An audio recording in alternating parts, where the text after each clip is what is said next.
Hello everybody, welcome back to Retire to Rome. Today we're coming to you from Bratislava, Slovakia.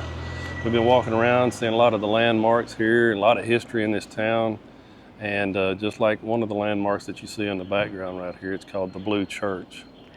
Yeah, it's a beautiful, I guess it's Baroque architecture. I'm not sure. It is actually closed today, so we were not able to go in, but the front door was open, so we were able to go inside and get a little bit of video. As you can see here, the majority of the inside of the church is blue as well.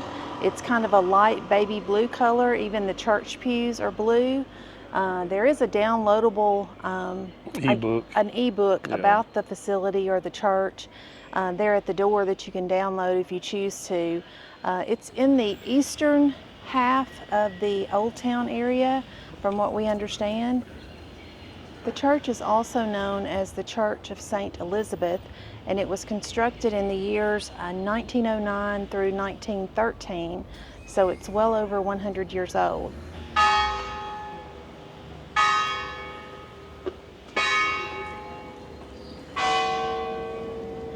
It's not quite along the tourist path, but there are a lot of tourists that come and visit it. It's amazing to see just the little intricate, mosaic tile work that's on the exterior of the building, and the roof line is quite lovely as well.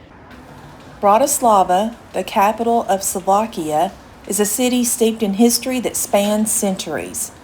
During World War II, the city faced Nazi occupation, significant Jewish persecution, and was a site of resistance activities. Here we are walking up Castle Hill.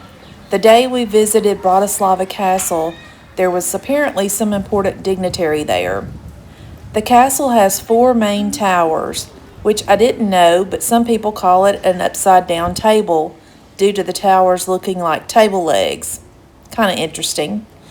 Here inside the 4 towers is an open courtyard. You can tour the castle, but after doing a little research, we chose not to. That's a good travel tip. Before you spend your money on something that you're uncertain about, you can go onto YouTube or onto the site of the particular location and find out exactly what is inside. We found out that majority of what's inside this particular castle was not something we would really necessarily be interested in. It wasn't particularly like a castle inside, since it was destroyed many years ago and rebuilt back in the 20th and 21st centuries.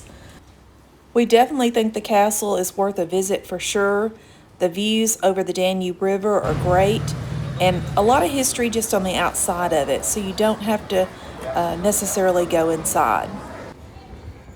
Next, we visited the city's Old Town, where we came upon Michael's Gate, which is one of the most iconic historical landmarks in Bratislava and a must-see when exploring the city. And it's free. This is the last remaining gate of the 4 which originally stood in the city, and it was built in the 14th century as part of the city's medieval fortification. The tower houses a museum dedicated to medieval weapons and fortifications operated by the city's museum. Michael's Gate stands as a reminder of its history, and beneath the gate is a brass marker indicating the 0 kilometer point from which distances to various cities around the world are measured. Once you pass through Michael's Gate, you're going to come into one of the more busier areas in Old Town. The streets are lined with cafes, specialty shops, gelato shops, coffee shops, souvenir shops, pretty much anything that you would want to spend your money on as a tourist, you can definitely find in this area, including, did I say coffee shops? We actually visited one that is quite a tourist trap, and I guess we probably spent way more money than we intended. I'm going to put the name of the place on the screen because I know that I cannot pronounce it correctly. But the interior of the cafe apparently took over 10 years to craft into an artistic masterpiece. There's tons of antiques and decor from the 16th to the 19th centuries inside. The walls and ceilings are adorned with frescoes and paintings that celebrate Bratislava's history, including the bathrooms. Yes, the bathrooms. These toilets were absolutely amazing, and each one in the ladies' restroom was decorated differently. Something to know about the cafe is that there is a minimum purchase requirement, but believe me, if you're paying almost 10 euros for a slice of cake, you're going to meet the requirement, which I think was a total of 13 euros per person. The walls were magnificent. It was very quaint. We got there early, which is what I would suggest. Maybe as a brunch, you have a slice of cake and a coffee or a hot chocolate. As we were leaving, the tourist lines were gathering outside, and as we sat by the window, a lot of tour guides would stop and I guess give the history of the restaurant. So just kind of be prepared for that. It is something that you're going to see with people gathering outside. This is considered the main square and is surrounded by a number of notable landmarks, including a statue of Napoleon's soldier. It commemorates the influence of Napoleon on Bratislava in the 19th century when his armies occupied the city, and today it serves as a great spot to have a photo. One of the most notable landmarks in the city square is the Old Town Hall, which is this yellow building you see here. The tower itself dates back to the 14th century. Its yellow facade and colorful tile roof make it stand out among the other structures in the square.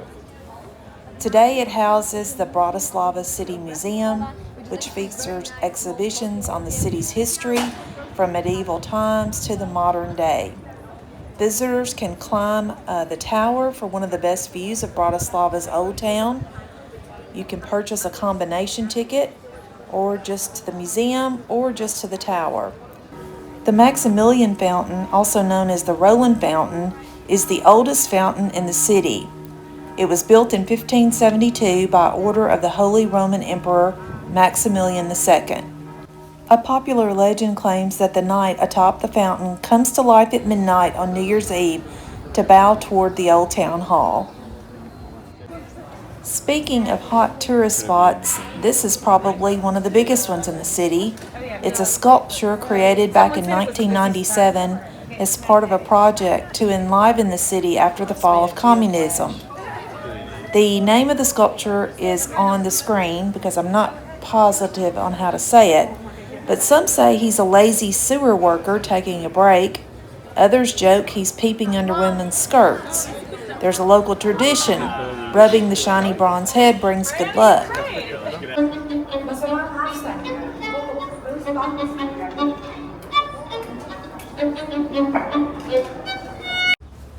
One thing Bratislava does not have a shortage on, and that is churches.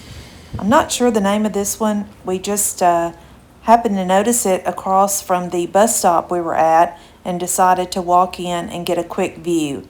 It was definitely very pretty, not as ornate as some we've seen. Next, we visited the Presidential Palace and the Planet of Peace fountain in front. It's quite lovely in the daytime, but apparently at night it's even more beautiful.